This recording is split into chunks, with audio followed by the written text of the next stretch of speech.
Hello students, welcome to Pharmacy Notes by US.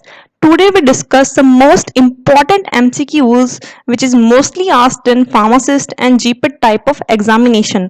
So let's start.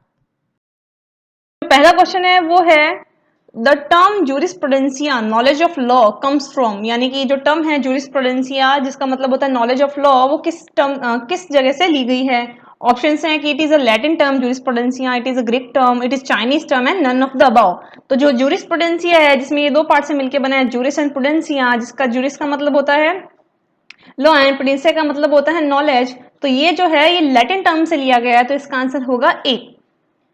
Second question is pharmaceutical jurisprudence concern with, यानी कि जो pharmaceutical jurisprudence है वो किन किन चीजों के बारे में बताती है। तो first option is legal problem of pharmacy, B law related to drugs and cosmetics, C law related to pharmaceutical profession and D is all of the above. तो अगर अपन सिर्फ जूरिस्प्रूडेंस की बात करें तो जो भी नियम कानून है वो सारे सारे, बट जब फार्मास्यूटिक्स की बात आती है यानी कि जो फार्मेसी के अंदर जो रूल्स एंड रेगुलेशंस हैं, जो लॉज अपने को ध्यान रखने चाहिए, वो सारी की सारी चीजें हैं जो कि फार्मास्यूटिकल जूरिस्प्रूडेंस के अंदर आएगी।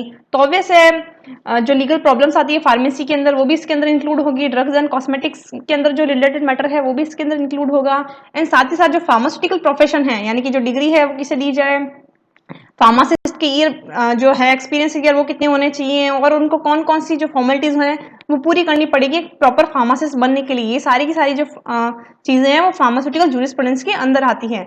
तो इसका आंसर होगा D, all of the above.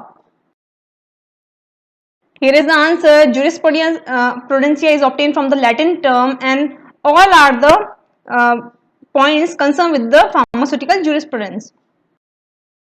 तीसरा क्वेश्चन है east India company founder was, यानी कि जो ईस्ट इंडिया कंपनी 1811 के अंदर आई थी उसका फाउंडर कौन था। तो ऑप्शंस हैं mister Bethgate, mister Smith, mister T K Gajjar and Acharya Prafulla Chandra Roy. तो अगर अपन ईस्ट इंडिया कंपनी की बात करें तो एक फर्स्ट फार्मासिस्ट जो लगी थी कलकत्ता के अंदर जो लगाई थी मिस्टर बेथगेट ने, तो इसका आंसर होगा ए, मिस्टर बाथगेट। वाइल अपन मिस्टर स्मिथ की बात करें, टीके गजर की बात करें, आचार्य प्रफुल्ला की बात करें, तो इन्होंने है जो कि मैन्युफैक्चरिंग कंपनीज दी थी। Question number 4 is in which year mister Smith open apothecary shop, यानी कि जो एपोथेकेरी शॉप यानी कि जो शॉप जहां पे मेडिसिन का प्रिपरेशन किया जाता है और मेडिसिन को सोल्ड किया जाता है उन्हें एपोथेकेरी शॉप्स कहते हैं। तो जो मिस्टर स्मिथ हैं उन्होंने वो शॉप किस साल है जो कि लगाई। तो इसका आंसर रहेगा ऑप्शंस की अगर बात करें तो 1821, 1811, 1901 एंड 1918। तो ये जो मिस्टर स्मिथ स्ट्रीट ने जो शॉप लगाई थी वो लगाई थी 1821 के अंदर। तो आंसर रहेगा इसका A. Mister Bethgate founder of East India Company in 1811, while 1821 is the year in which Mr. Smith opened apothecary shop. Next question is first chemist shop in India, यानी कि जो सबसे पहले जो केमिस्ट शॉप खोली गई थी इंडिया के अंदर वो क्या कौन सी थी।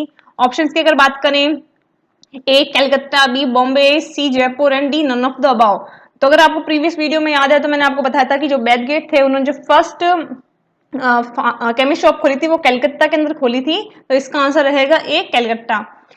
Six number question is in 1901 in Calcutta Acharya Prafulla Chandra start manufacturing company name with, यानी कि जो आचार्य प्रफुल्ला है उन्होंने 1901 के अंदर एक मैन्युफैक्चरिंग कंपनी खोली थी कलकत्ता के अंदर, उसका नाम क्या है। ऑप्शन की अगर बात करें तो Bengal chemicals and pharmaceuticals, Alembic chemicals works, C both and D none of the above. तो जो बंगाल केमिकल एंड फार्मास्यूटिकल्स हैं वो उन्होंने कलकत्ता के अंदर ओपन की थी 1901 के अंदर, जिनका नाम था आचार्य Prafulla Chandra.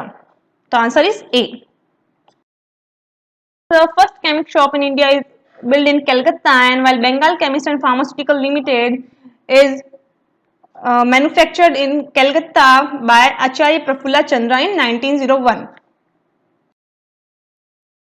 Question number 7 is professor टीके गजर मैन्युफैक्चरिंग कंपनी वॉज, यानी कि जो प्रोफेसर टीके गजर है उन्होंने भी मैन्युफैक्चरिंग कंपनी लेकर आए थे वो 1903 के अंदर, तो कौन सी कंपनीज थी। ऑप्शन की अगर बात करें तो small factory eight parallel Mumbai in 1903 and Alembic chemical Baroda 1907, यानी कि स्मॉल फैक्ट्री लेके आए थे वो मुंबई में 1930 में, और एलमिंग केमिकल्स लेकर आए थे वो 1907 के अंदर बड़ौदा के अंदर। C both of the above and D none of the above.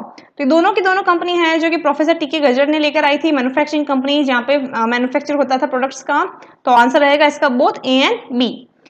Question number 8 is drug inquiry committee was appointed by, यानी कि जो ड्रग इंक्वायरी कमेटी है जिसके अंदर ड्रग्स के बारे में देखा जाता है कि जो ड्रग्स हैं वो एडल्टेटेड तो नहीं है, स्प्यूरस तो नहीं है, सही है, वो किसने ली थी। और अगर अपन ड्रग इंक्वायरी कमेटी की बात करें तो ये जो चोपड़ा कमेटी है उसके बारे में है। तो सबसे पहले ये कौन लेकर आया था, तो इससे पहले अपन ब्रिटिश गवर्नमेंट को फॉलो करते थे, उनकी कमिटीज के अंदर जो भी मेडिसिन थी उनको फॉलो की जाती थी। उसके बाद सबसे पहले आई थी ड्रग इंक्वायरी कमेटी। तो जो ड्रग इंक्वायरी कमेटी है उसने है जो कि गवर्नमेंट ऑफ इंडिया है, उन्होंने है जो इसको अपॉइंट किया था। तो ऑप्शन की अगर अपन बात करें तो ब्रिटिश गवर्नमेंट, जीओआई यानी कि गवर्नमेंट ऑफ इंडिया, पीसीआई यानी कि pharmacy council of India and D none of the above.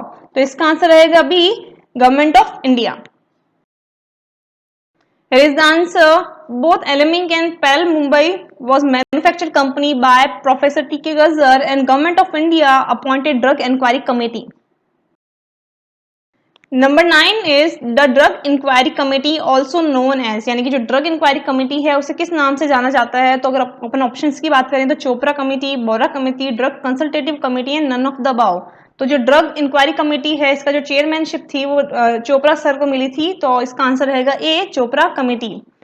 Number 10 is pharmaceutical inquiry committee was appointed in which year, यानी जो फार्मास्यूटिकल इंक्वायरी कमेटी है वो, अब अगर आप देखें तो यहाँ drug inquiry committee is different and pharmaceutical inquiry committee is different. ये आई थी 1931 में, वाले अगर अपन फार्मास्यूटिकल इंक्वायरी कमेटी की बात करें तो ये अपॉइंट हुई थी 1953 के अंदर। तो आंसर इसका रहेगा A, 1953।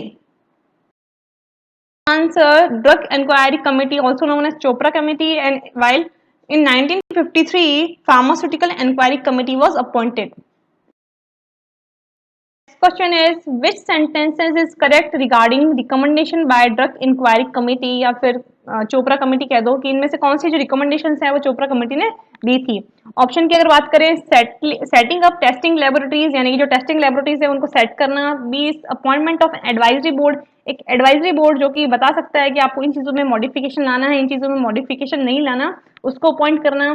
C setting up courses of training in pharmacy, यानी कि जो फार्मासिस्ट बन के आते हैं उनके लिए एक पर्टिकुलर जो कोर्स डालना, जैसे कि 4 साल का बी फार्म कोर्स होगा या 2 साल की डिप्लोमा कोर्स होगी, इस तरीके की जो ट्रेनिंग कोर्सेज हैं वो सेट करना। And D all of the above.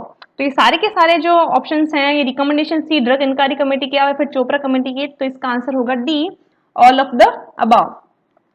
Question number 12 is the pharmacy bill was introduced and passed respectively, यानी कि जो फार्मेसी बिल है वो किस साल इंट्रोड्यूस हुआ और किस साल है जो कि पास हुआ। ऑप्शंस की अगर बात करें तो 1937, 1940 respectively, 1927 and 1980, 1947 and 1948 and none of the above.